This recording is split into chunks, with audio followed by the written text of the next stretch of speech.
Good day. Tom Bingle here, along with my co-host and explorer, Jim King. Hello, everyone. Welcome back to the Netherlands. Specifically, we're in the city of Enkhuizen, located on the Zuider Zee. Yes, Einkhausen, Jim. Not on the original itinerary, but after all the big cities we visited, I was ready for a break, and I think you were too, Doc. Yeah. Also, Jim, was Amsterdam red light district just too much of a shock for your Irish Catholic sensibilities? Well, maybe, but that's not why I voted for Enkhuizen. As we wrote in the blog, I was sold when your famous guidebook, Let's Go Uh, Europe, mentioned that it was located on the Zuider Zee, which, yeah, as a me. kid, I remember reading about Hans Brinker and the Silver Skates. Did you know that when I was a Oh, kid, I was a speed skater, Banks? oh, Jimmy, I didn't know that. Doc, really? Were you any good? Oh, well, not to brag, but in my very first race, I Wow. won a trophy for third place. Really, Doc? Yep. There were only two other guys in the race, and I think they both lapped me, but I got a trophy. Oh, Jimmy. Well, it wasn't quite winter yet on the Zuider Zee, so you Right. couldn't show off your skating prowess, Jimmy. But what are some of your thoughts about Enkhuizen now, 50 years later, Jimmy? Well, I think I was starting to realize, I think we both were, how important it is to be Yeah. flexible, more flexible when Mm-hmm. you're traveling. We had a very tight agenda, and it seemed like we were always in a rush. But Enkhuizen was such a peaceful little Oh, town, at least back then. yeah. I don't know what it's like today, but I can't imagine it's that much different, or that might just be wishful thinking. But what about you, Banks, looking back on Enkhuizen? Jimmy, funny. Maybe I think Doc, because it was such a smaller town, Yeah. that I liked, kind of maybe some atavistic thoughts in my previous existences. But then, Doc, when we got on the bikes and headed outside the village to the countryside, ooh, that was great. And I Yeah. loved the land. Jimmy was so flat. It was that polder land that I think they call it, all reclaimed from the Zuider Zee. And Jim, the bike paths, even then were up my alley, Doc. They were excellent signage, not only the village name, but just how far. And Jimmy, Hmm. again, no cars, no motorbikes, no distractions, it seemed. And being flat, it was not a great trial. Right. Yeah, that made it a lot easier. And you definitely felt free on those bikes, free from the Yes. crowds, free Hmm. from rigid Yeah. schedules. So and I think if we hadn't relaxed a bit and taken this detour, we never would have slept in a virtually empty 15th century fortress, the Dromedaris, Oh, God, you Jim. know, Yes. on Halloween night, no less. The high winds, the night, lots of creaky noises. I mean, it was perfect, very memorable. But beyond all that, in looking over my journal from that first part of our travels, I saw that it gave some time for some, self-reflection, some introspection. That's interesting, Jim. Yeah, really. Well, Doc, what conclusions were you drawing from your meditations on the human condition, Well, Jimmy? human condition. Well, I can only speak for my own condition, which, was at that time kind of Yeah. obsessed with the future, career, money, settling down, meeting someone. But I think, one of my entries focused on the now, telling me to just enjoy the moment. It's all we really have.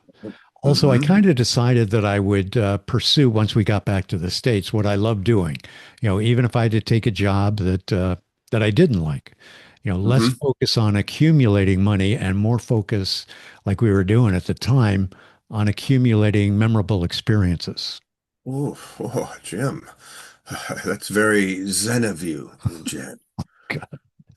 Well, it's a lot less embarrassing than some of the other navel gazing Uh, crap I wrote in my journal. Yeah, and looking back, I think it worked out pretty well. yes, For yes. me anyway. What about you? Mhm. Any life lessons or goals from our time in Einkhausen? Ah, Jimmy, yes, Doc, because I was thinking that, wherever I would settle down, I would want it to be like this cute little town of Einkhausen. Oh, really? Why? What Yeah. what made you think that? Oh, Jim, it was calm. Hmm. There wasn't any major distractions walking out. You hear the bells, you hear the children Lots playing, of that. at the parks and everything. You almost as you walked, It was, you could, just beautiful curtains in these windows, flower boxes. Jim, it was really very, very special and calming. And I felt, and Jim, the other thing that was interesting, it wasn't like they were chasing the Joneses because everybody lived in the similar row house type. And Yeah, so it, that's it right. just was kind of, that was all, seeked out of it, Jim. It was wonderful. Yeah. Well, I think I know the answer to this, but for our watchers and listeners, did you ever reach that goal of living in a small place that was like Einkausen or that Uh, village of oh, Hilton in England? uh, oh, Jimmy, usual life plays games, but I Hmm. did have glimpses of it in a small town up in the Rocky Mountains. That yet again a very, very popular ski town during the wintertime of Breckenridge. Right. Yeah. Yet it didn't capture all the charms or the calmness of Einkhausen. But of all the places, post the road, Breck is the one that it hints like Einkhausen. Doctor, have you had any residences come close to Einkhausen? Well, I've never compared it to Eichhausen, but uh, where I live now, and I've lived for, Neat. with my wife for the past 40 plus years, is just about ideal for the condition that you're talking Wow. about. It's very Wow, woodsy, Doc, that's great. bucolic, as one of our college friends described it. Very quiet, private. We're getting at that age, Binks, where people usually talk about downsizing. Well, we don't live in a big house, so downsizing really isn't an issue. And I can't really imagine moving out, even though upkeep is getting to be more and more of a pain. But it's very quiet here, kind of like Einkausen. Although, Yeah. since we live close to New York City, I wouldn't mind a pied a terre in Oh, Manhattan for weekend getaways, oh, assuming we win the lottery someday. oh. Jimmy. Oh, Jimmy, it is bucolic there, Doc. It really, I've always enjoyed visiting with you and Joanne and your two kids up in that country. Just delightful, Doc. Oh, well, our kids certainly will never forget your visits, especially when you'd, run upstairs and read them a bedtime story. They still talk Uh, about it. They're both getting up near 40, believe it or not. Yeah. Or the morning you oh, stepped out, wow, this Jimmy. has entered family lore. The morning you stepped out on the front door and yelled like Robin Williams in, what was it? Good Morning, Vietnam. Good morning, Wilton. Jimmy, well, good thing Uh, your neighbors are an acre or so away. yeah. Yeah. Anyway, back to something you said about worrying about money. For me, Doc, life as an overlander really prepared me in my later life not to spend a great deal of money. Hmm. From the road back then, we needed to keep an eye on our money. Yeah. It's hard work to accumulate the money we saved, and then we watched every guilder, mark, pound, and that theme, Doc, has continued in my life.